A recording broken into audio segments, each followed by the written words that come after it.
So it is week 5, day 2. I had to do this lecture again.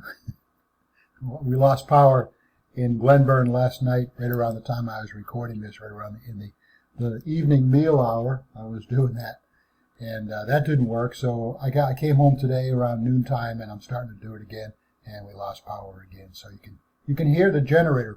You can hear the generator in the background. Maybe it's out there making a racket. So let's get talking about the stuff at hand that we want to talk about. We kind of ended up here. So the scope, and I think everybody knows this. This is the Coast Guard answer question. The answer is 5 to 7 times the depth of water. That every mariner knows that. So just if somehow you didn't catch that, we'll catch it now. The amount of chain that we use is 5 to 7 times the depth of water. Anchor chain, I think is measured in shots. 90 feet equals 1 shot. 15 fathoms, same thing, equals 1 shot. Much of the world doesn't use the word shots. They use the word shackles. And that's just the same. It's the same thing, but we know we're using a detachable length. The whole world does, but back in the day of sailing ships, perhaps it wasn't a detachable length. It was literally shackles. And you may not know this, but back in the day, so we go back 250 years ago, sailing ships were using, they weren't using steel, they weren't using iron chain, they were just using a large hawser to anchor the ship with. So, that's a modern advent, or a modern invention, if that's the right word. Well, looking at the next slide, the question I have for you is this a reasonable place to anchor? The vessel has a 30-foot draft. So what I'm suggesting here is that from here to here, that is 30 feet. So we have a 225, and I've tried to draw this to scale, 225 plus or minus water depth. Can you anchor in 225 feet? No, you can't. You don't have enough chain because you don't even get to the 225 times 5, that's 12.5 shots. And whether or not you know it, I'll tell you this now, their ships don't have 12.5 shots. And even if they did, if they had 12 or 12 and a half or 13, you would be right there at the end of your chain. You'd be into the yellow and the red markings at the end, the bitter end of the chain. So, yeah, no, this is not something that you can do. But what about this? The ship has a 30-foot draft. Same ship. Is this a reasonable place to anchor? And I got this cute little anchor here now. Yeah, this is. So this 30-foot draft, I think we're talking about, maybe, 80 or 90 feet of water depth. Yes, sure.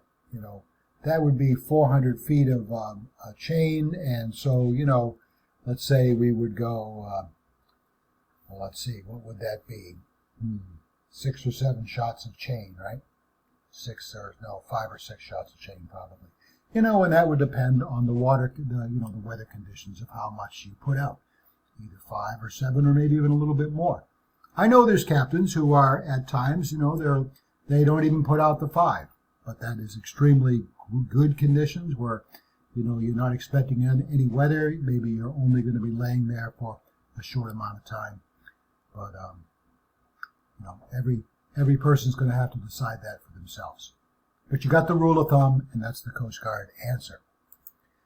Now, I like this kind of stuff, and this is the 4 stages of anchoring. And this was told to me by a fellow who's now retired, lives out on the West Coast.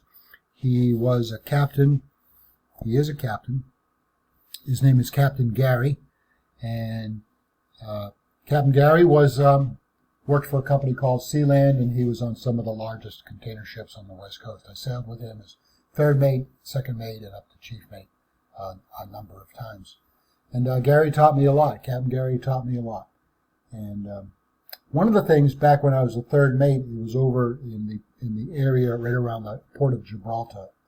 And there in the Bay of Gibraltar, we were anchoring. We had to lay over for a few days. And he said, Sam, why don't you do the work, the anchor work here? But I want to, he took me down to the office, And he was probably this person who got me started on this this way of thinking. Approach, placement, laying out, fetching up. And just don't take that too lightly. Think about that. This is coming into the anchorage, but that wasn't just, just the actual coming in. That was hours of pre-planning and looking at the weather and thinking about how the wind and the seas, the swell, that we're going to be coming into that. What was the likely density, looking forward, maybe talking to the agent on the satellite and being able to determine what the density of the ships was at the anchorage, if there was any issues, looking at the local ordnance, everything that was part of the passage plan, let's say. And then we come down here to the next one. Actually, we did the approach, we got into place, but his point here was saying you got to take care of you got to account from the distance from your bridge location where you're conning from, and directly above where lots of your radar information is coming from, your positioning information. And you got to calculate how far away it is to the bow. And on this ship, it was about 750 feet to the bow. Well, that's a big difference. And we're talking about not where the ship is, but where you're going to place the anchor. Because there was a tight anchorage. And whether, that's true of, and I've used this example before, of the schooner Bowden going into a place called Pulpit Harbor, down in the lower Penobscot Bay.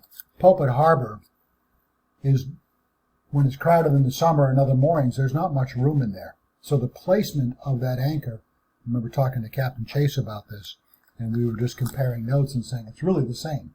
It's the ship, it's the vessel, compared to the size of the harbor, whether or not it's the Bowden or it's an 800-foot container ship. Then there's the laying out. Your vessel should be backing down slowly. You shouldn't be stopped. You shouldn't be running ahead. You should be backing down slowly. What kind of speed? Well, for the state of Maine, right around a knot. Not too much more than that. But you need to be laying it out. You need to be backing that chain down. And the larger the ship is, the bigger the ship is, the more slowly you're going to want to go. The less speed you're going to want to have. But for something like the state of Maine, just to visualize it, a knot would be a good backing speed. And then fetching up, that's the digging in, the flukes, setting the hook. And you have to set the brake, and you're still backing down. You set the brake, and you let those flukes dig into the seafloor.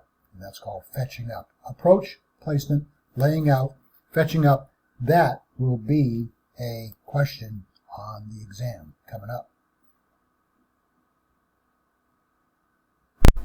I'll just tuck this in here, and we'll talk about the in difficult anchoring situations. In other words, when the storm's coming, what do you have there? What can you do? Well, the first thing would always be to lengthen the scope of the anchor chain. If you've got 4 or 5 shots out, put out 6 or 7 shots. Don't just put out another half shot or not even one. Just, be a little bit aggressive there. And again, this comes from Captain Gary and all the things he taught me. So put out more anchor chain. Be aware that you don't want to get to the point that you've got all your anchor chain out and you can't do anything. So at that point, when you've got, if you did have 4 or 5 and now you've got 7 or 8 shots out, now's the time to start thinking about adding another anchor. And you can put down another anchor. It doesn't need to be fully deployed with 6 or 7 shots. It could be deployed with just 1 shot so that it's just hanging almost straight down under the ship, causing some drag along the bottom, and that's gonna lessen the effect of the wind's forces on you. Yes, you could do things, and we'll talk about those. You could deploy 2 anchors, do something called a hammerlock moor or a Mediterranean style moor. You could do that mooring, and I use the word moor, M-O-O-R, and so you could do something like that. You could get underway. If the storm is brewing, the typhoon is coming, so to speak, then you probably ought to be thinking about getting out of there earlier, and rather than being in a position where you can't get out at all. Another thing you could do is to use the engines. I'm going to use the word steam slowly against the forces. In other words, use your motor. So I could say you could diesel. You could use your motors. You could come slowly against the forces. You may keep a mate and a watch on the bridge, operational watch, where you're actually steering the ship against the forces. There's enough wind blowing, there's enough forces blowing on the ship that you would want to be dead slow ahead, stop, dead slow ahead, stop, just to sort of take some slack, take some of the stress off that anchor chain. You don't want to rip that anchor out of the bottom and cause it to just cause the ship to start to drag. You should know that a ship is expected to be able to remain at anchor. In other words, the anchor should be able to hold. And this is kind of subjective. You know, when I say, so in good holding ground, well, you have to determine what good holding ground is. Seafarers, they know that different types of seafloor, and we'll look at that, and I'll tell you what that is, have different capabilities. And it even actually depends, and we'll look at that too, it even depends on what type of anchor you have. So good holding ground, kind of subjective, in sheltered or semi-sheltered water, well, that's a little bit, less subjective. In winds up to gale force 8, well, you can measure the wind, and so, that's pretty, hard and fast factual. So good holding ground, semi or semi-sheltered or sheltered waters, protected by the wind, not out in the open roadstead, where ships probably don't like to anchor. We like to be up in the bay someplace or in the cove. Up to gale force 8. At gale force 8, the wind is screaming through the rigging. The flags on the halyards are making a racket. I mean, you are very aware that is a lot of wind. Just think about today we had gusts up to 40 miles an hour, and we can appreciate that after today's weather event in Castine. We talked about, I just mentioned, that you could start to drag anchor. And what causes an anchor to drag? Well, it's not just the fact that it's all connected to this. In most cases, it's connected to the fact that there is excess wind, and you're putting such a strain on the system that you sort of rip the anchor out of the ground. But it gets a little bit more specific than that. It's a tripped anchor, a balled up anchor, and it's the process of what's something called horsing. So I need to do a little bit of board work here, and I'm gonna pause and set myself up with my whiteboard. Stand by.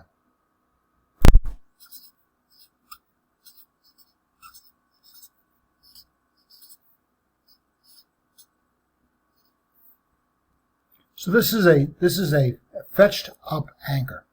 It's properly seated.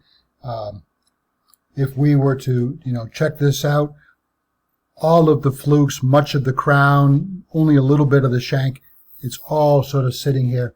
It's all down in the sand, and that has been properly fetched up. It's got its maximum holding power. As a matter of fact, if we started to draw the chain here, we would have the chain extending along the bottom like that, going up to the ship, the proper scope. Well, the first thing that I was talking about, I said we had a tripped anchor. Well, a tripped anchor, and let's just go to this. Let's go over here. This is what a tripped anchor looks like. So let me write this down here. This is a tripped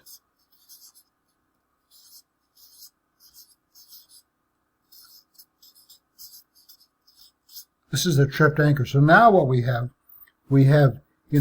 here, the flukes have rotated around. Something has caused this anchor to fully do a rotation. And let's say, let me take this out of here. And what can I use to demonstrate this with? Stand by here for just a minute.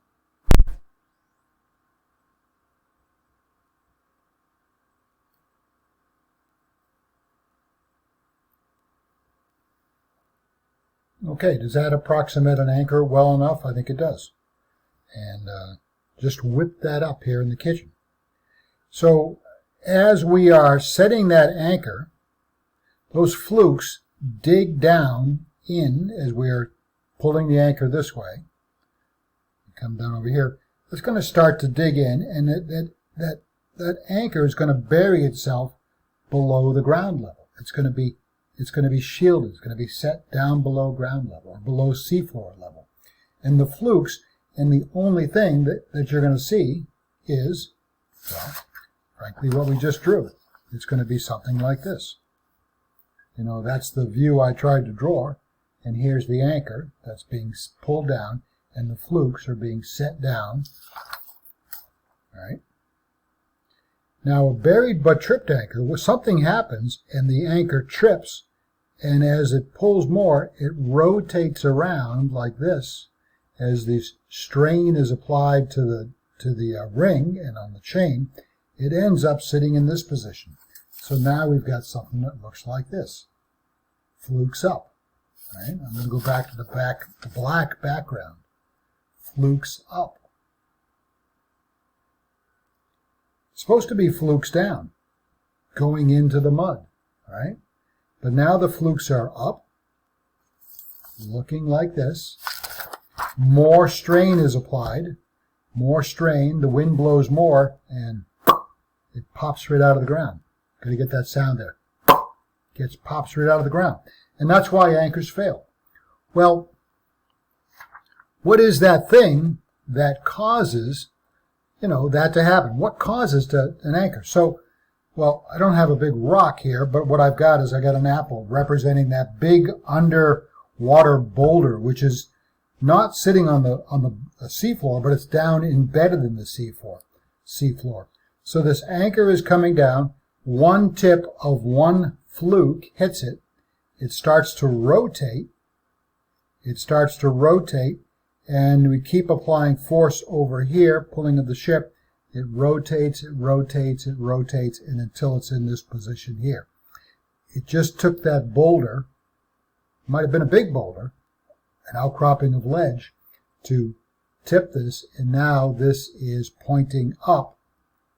If you can tell that, this is now pointing up, and it pops out of the ground. So that's called a buried but tripped anchor. One of the other things that happens there, the buried but tripped anchor, and that we're talking about here, is particularly if it's a clay bottom type, where, I don't know if you've ever been out working outside and you've had the boots on and you're working in the garden or, in the field, and you get into clay sticks to you. It balls up around your boots, and you have to deal with that. So that is a balled up anchor. When you've got it's all packed in around the crown, the joint where the flukes are able to pivot. The flukes themselves are all balled up, and that's what that's called. We still got to deal with this horsing thing, and we'll take a minute to pause there. All right, so now we're going to talk about this thing called horsing. And I'm not making this up. And I can't promise that every mariner would call it this. It might have a slightly different name, but the name that I learned it under by some pretty top-notch seafarers was horsing. So here's what's that wind? Let's see, that's a 35-knot wind blowing from the west. And the ship is anchor here. We're on the port anchor. So we've got it coming off the port side. There's the anchor on my left-hand finger, and I'm just holding it on there. And so what happens is with this strong wind, it comes tight, and then this vessel almost wants to be, for you sailors, it's almost like it's on a port tack, and it kind of comes up here like this, and it gets going, and it really stresses the chain. At some point, it can't go any further, and it resists to the point that it comes back like this, and then it starts to sort of sail back. It drops back, slams back into the chain. And by the way, that chain is now over the bow, right by the stem of the ship. I don't know if you can really see that, but it's right by the stem of the ship, and it sails all the way up here. And so we get this motion, and I'm going to repeat that motion. It's kind of a figure eight. Let me come down here. Let me show you this. So it's kind of this motion here. If you were to track the bow of the ship, there's that figure eight motion. It sort of looks like this. That we come up here, we come around, and then we come back around. It gets slack, it comes down around. And so we go through that process, and it's that figure eight motion. Why is it called horsing?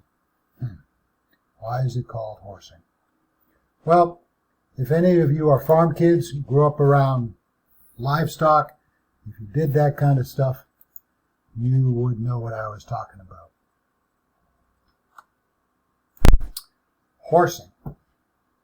With horses, if you've ever been around horses, you know that there's something that you put on the head of the horse. It's called a halter. Not a bridle, but a halter. And the halter is that you would lead the horse around. It comes around the top of the head and it goes around the ears, comes down to the mouth and the nose of the horse. And it hooks on right under the chin of the horse. They have these things for dogs too. They're called easy lead. Maybe some of you are familiar with that for an unruly puppy that needs to learn how to walk on a leash. And so it's connected right there. Well, a horse doesn't necessarily like that. And you'll see a horse who wants to sort of go back and forth, and there's a, I know you can't believe you're watching me do this, but how else am I going to describe this? So it's that back and forth motion that the horse will do to try to pull away from its keeper, its owner, its person. It tries to get away, and it's that figure-8 motion that the horse is going through. All right, so I'm going to stop doing that, but I think you get the point. At least I hope you do. I can't illustrate that any more clearly. Horsing. Okay, you're going to go to a bunch of mariners and say, well, Captain Teal instead of called it, and that mariner will say, I've never heard of that. That's bullshit. Well, I'm sorry, but that's what's called. Back to the lecture. So normally we would talk about, with regards to holding power, an ordinary standard stockless anchor. That's the kind that we have, that you see on the training ship, referred to, abbreviated as an OSS. Common on merchant ships. It's self-stowing. There's a picture of it. It slips nicely into the hawse pipe. 99% of the time it comes up properly and self-stows into the hawse pipe, flukes up. It's got good holding capacity. They are roughly, for the large merchant fleet, in the 30,000 to 70,000 ton, or rather pound weight range, pounds, which equates to about 13 to 30 tons. I'm thinking about long tons here.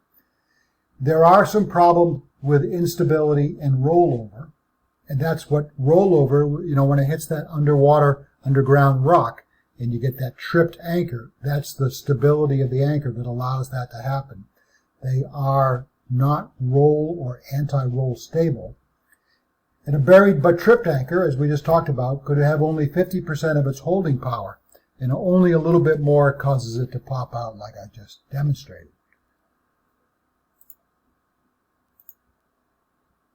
There was another anchor which was developed a long time ago, 1940, so 60, 70, 80 years ago, and it's still being deployed. And it's much, much more common. If you look around with a keen eye, you'll see it. Common warship anchor, becoming common in the merchant fleet. It's also called the HHP, which stands for High Holding Power. Classification societies, which I told you, anchor, gear, ground tackle, anchor gear and ground tackle and chain and all of the things that go along with your anchor, the windlass and so on and so forth, the hawse pipes, the spill pipes, all of that comes under the, I don't want to say jurisdiction, but sort of under the design and approval and certification of the class societies. A class society would be, an example would be ABS. Class societies allow the HHP to be 75% of the mass. So if it was a 20-ton anchor, that would have been a standard stockless, ordinary standard stockless. It would only need to be 15-ton anchor. It would be a smaller anchor, it'd be a little bit more lightweight, and there's a variety of reasons for that. But even though it's smaller, it's still better. And we've got to explore why that is better. So here's a cross-section of this thing called an HHP. Notice that the flukes are significantly larger over to the sides, and they are really beefy in this area, and then they taper to a very fine point. So these are cutaways at cross-sections here, here, and here, and then these are cutaway at this section, and this section. So it's a very, very different looking one. Here's a picture of it. So it's very, very good anchor. Here's another one.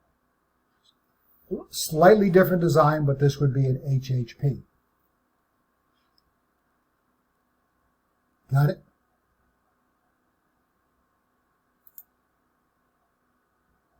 I'll throw this comment in here just to sort of get our head around it. At best, the holding power of the anchor itself, without the weight of the chain, and this is true, this is really talking about an OSS anchor, the one we have on the training ship, that style. It's about 4 times the weight of the anchor. Thus, the holding power of a 15-ton, as an example, a 15-ton anchor, which is roughly, I think, what you'd get about on the state of Maine. Or, yeah, the state of Maine might, if I'm thinking, maybe it's more closer to 12 tons. But nonetheless, a 15-ton anchor, that would be something that you'd find on a 70,000 deadweight ton tanker, which, by the way, is a little bit bigger than probably what you're seeing come into Bucksport, if you want to think about tanker size and deadweight tonnage. It's about 4 times the weight of the anchor itself, not counting the chain. The holding power of that anchor is 60 tons. Captain Teal, that means nothing to me. Captain Teal, that does not translate to something useful. Oh, yes, it does. It translates to something useful because I told you that the bollard pull of the Pentagoet is 18 tons. The amount of work that the Pentagoet can do, pulling or pushing, is 18 tons. Basically, 60 tons of force is like having 3 Pentagoets on the end of that chain operating full throttle, holding you in place. That's actually pretty significant. Now, if you go into gale force winds and above, they're not going to be significant. They won't be able to hold you. But on a standard day, it would be acceptable. And that's just the anchor itself. So what we're trying to do here is we're trying to start to learn and start to teach you what these numbers actually mean. So there has been some research done, and what we have here is holding power and holding efficiency and anchor type, and let's look at the details here. So we've got 2 anchors, the ordinary standard stockless, the high holding power. There's a 25% reduction in weight, so this make them size for size, apples to apples comparison. This would have to be 30 tons, this would be 22.4, 75% of the mass. And let's see, holding efficiency and holding power. Holding efficiency equals holding power divided by the anchor weight. Let's just check that. The anchor weight, 30. The holding power, in this case in sand, is 120. So 120 divided by 30, there is the holding efficiency. So we'll just look at this number here. So look at this. The holding efficiency, comparatively, for an OSS, let's see, it's good in sand. The next best is clay, interesting, and mud, okay, third best. Better holding efficiency, better, as you can see here, better holding power. Look at this one down here, 14 compared to 4. That is a more than triple increase, almost a quadruple increase in the holding efficiency. That's pretty, just going from a old school anchor to something which is, I'm going to say modern, developed in 1940, holy smokes. It takes our industry a long time to accept anything new. I guess that's the takeaway from that. But that's interesting data. You should be going, that is interesting. Let's go on to the next slide. Proper scope and holding power. We know that the holding power of an anchor is greatly improved if the pull of the cable is horizontal. If the pull of the cable is horizontal. Okay. You'll experience a drastic decrease in the holding power if you get any lift of that chain off the bottom. What I've said here, if the cable has any vertical pull component.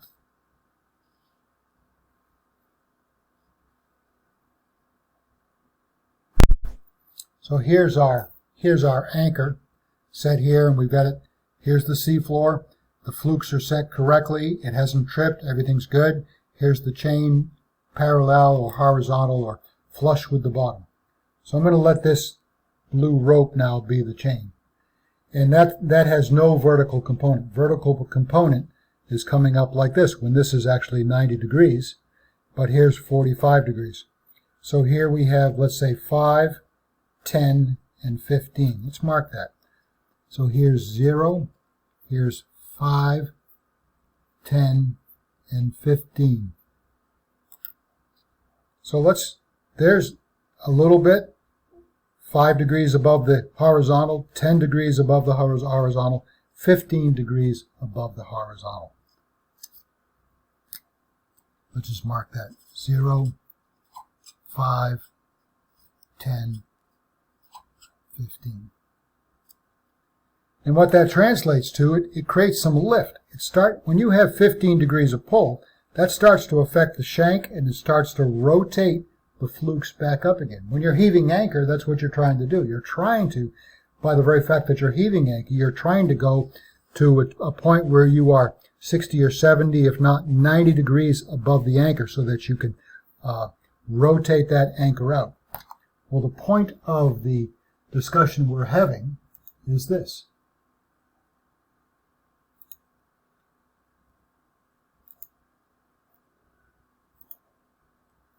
Proper scope, angle of change of the seafloor compared to holding power. So there we are with 5 degrees.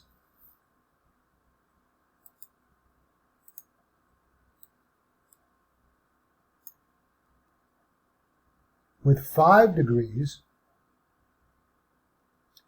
we've got a 75% of our overall holding power. I don't like giving up 25% of my holding power. At 10 degrees, we're down to 62%, and at only 15 degrees above, I'll use the pencil here. There's 5, 10, 15. Only 15 degrees above, I'm down to half my holding power. So you see it. This is what happens. This is why ships. The next thing that we want to think about, and these are all little points that have to do with the total picture of anchoring a ship. That a decrease of under keel clearance, in other words, shallow water effect on anchoring. So this is the depth to draft ratio. So as you get to a point where you are, definably within shallow water, and we're talking about the difference between being the water, having a draft of 20 feet and having a 60-foot water depth. So you've got 40 feet of under keel clearance, or your draft being 20 feet and having a 24-foot water depth, where you've only got a under keel clearance of 4 feet. It's when you have that you get a dramatic decrease of your ability to hold anchor. And that's because the force of the environmentals changes a lot here, particularly the current. Forces on an acting ship are, of course, wind and current.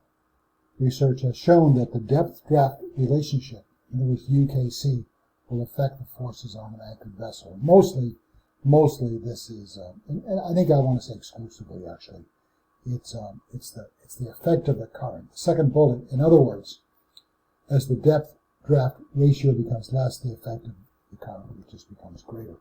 So let's just look. We'll go on to the next slide and talk about it like this. So here we've got where water depth is 2 times the draft, and the water can flow freely under the ship, and you see me going with my marker. And here we've got the depth-draft ratio is 1.1.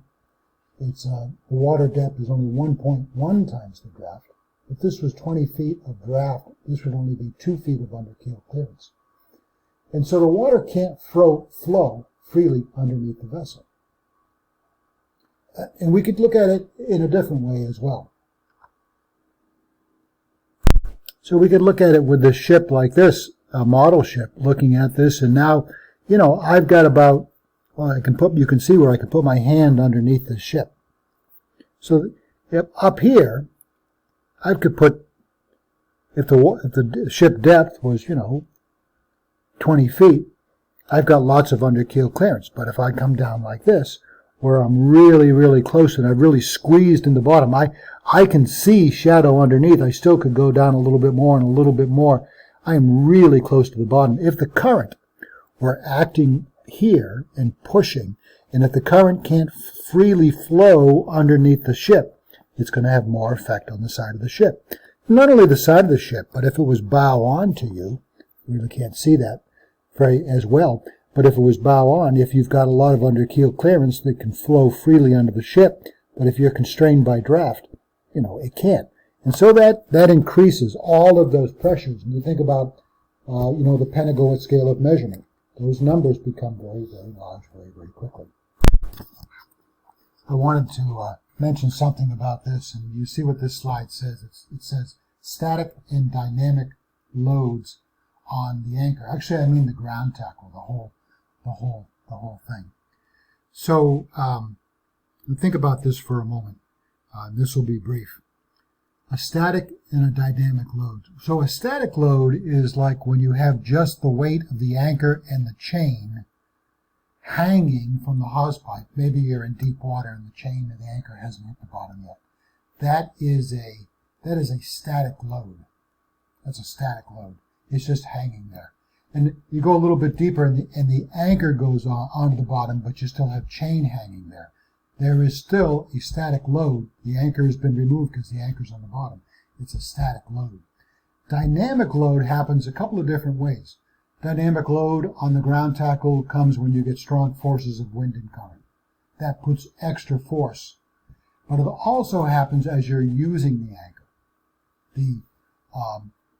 As you put an anchor down into deep water, if you try to anchor in 150 feet of water, you're putting a heck of a lot of chain out there, free hanging out of the hawsepipe. That is sort of in between it's dynamic when it's moving, and it's static as you just hold it there. But there's that moment that you put the brake on and you try to stop that movement, it becomes a dynamic load. The other place that you have static and dynamic, and particularly dynamic loading, is when you're using your anchor as a ship handling tool. You're using your anchor to move the vessel. Let me give you some basic examples, and that's going to be the end of the lecture today.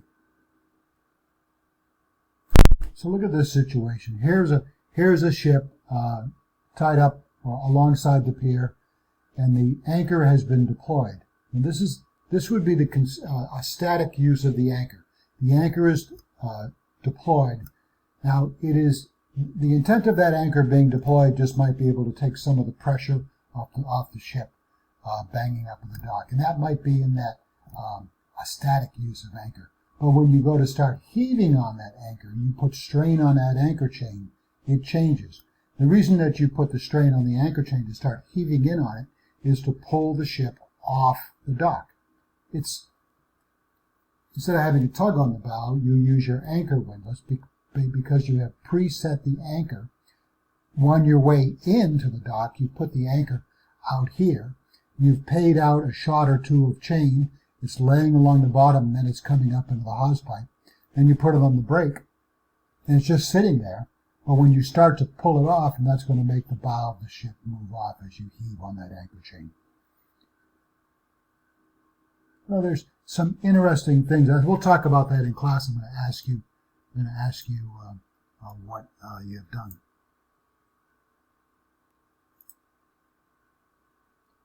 Do you see what I've done differently here? Now, most ship handlers would probably say, yeah, I'm not going to do this.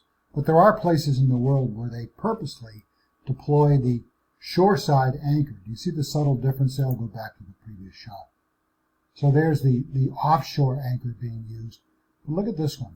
There are situations, you'll see this in the seamanship books, and there are people who will do this and advocate doing something like this. So just when you think that you know how to do this, or you've seen things done, somebody comes along and says, "What?" They literally wrap this right around the stem under the bulbous bow. They purposely do that. I'm going to leave you with this one slide here. A little bit of terminology. This is in the category of FYI. So we've got wharf, we have a quay, we have a pier, and we have a jetty. It says on the bottom, what is a berth? A berth is a ship's allotted place at a wharf, pier, quay, jetty, or You could say dock. So the dock is actually the space that the ship goes into. See, we kind of use the terminology, and we all do this. We say, I'm tying up to the dock. No, you're tying up to the wharf. You're tying up to the quay. You're tying up to the pier. You're tying up to the jetty. I know we use that term, but you know, I'm tying up to the dock as an example, and I have no heartburn about that. But this had come up last year, and I wanted to sort of make this more clear. So we got this little thing. See, parallel to the shoreline, it's built on piles. That's a wharf. If it's built on fill, ground, that's called a quay. Extending out from the shore, if it's built on piles, that's a pier. If it's extending out from the shore and it's built on fill, that is called a jetty. So those words you should kind of know. And I think I'll put those, just make it a little bit of challenge. You know, yeah, I know that believe me, I know you're juniors. And I know that you got a lot of terminology already. But I think this is something that you maybe don't have clear in your mind. So I think we might see that on the test. Alrighty. Okay, so I'm coming back, and it's actually the sun's coming out, so it's getting brighter behind me. Let's do some attendance here. So we're going to go over in reverse order. Send me a text. I don't want email. Send me a text that you watch this. And this one is Salerno and Handel and Doucette from one section. And then we got Sarkis, Graves, Estes from another section. And let's do this Hope, Thomas. We've got Sobkow, and let's see, Murata and Finn. Got that? That's the random attendance that we'll have, and we'll show it that you are paying attention. All right, I'll see you later. Take care. Bye-bye.